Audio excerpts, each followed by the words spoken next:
এবারের বাজেটে চট্টগ্রাম ও মাতারবাড়ি সমুদ্র বন্দর, ঢাকা চট্টগ্রাম রেলপথ এবং প্রান্তিক পর্যায়ের মানুষের জন্য বিভিন্ন কার্ডের মাধ্যমে বরাদ্দকে ইতিবাচক হিসেবেই দেখছে চট্টগ্রাম চেম্বারের নেতারা। বিকেলে বাজেটে ঘোষণার সময় আনুষ্ঠানিক প্রতিক্রিয়ায় এসব কথা বলেন তারা। জানান, নতুন বাজেটে কুমিল্লা থেকে রেলপথে কার্ড লাইন চালুর কথা বলা হয়েছে, যা ঢাকা চট্টগ্রামের দূরত্ব রেলপথে অন্তত ৮০ কিলোমিটার কমিয়ে দেবে।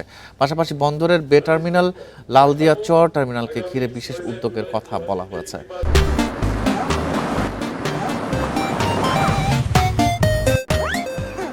লজিস্টিক্স খাতের উন্নয়নেও ভালো প্রস্তাবনা এসেছে, যা ব্যবসায়ীদের জন্য ইতিবাচক হবে। এছাড়া ব্যাংক খাতে চাপ কমাতে মিউচুয়াল ফান্ড নিয়ে উদ্যোগকেও ইতিবাচক বলে মনে করছেন চট্টগ্রামের ব্যবসায়ীরা। তবে বিশাল বাজেটকে বাস্তবায়নের ক্ষেত্রে সতর্ক পদক্ষেপ নেওয়ার কথা বলছেন তারা।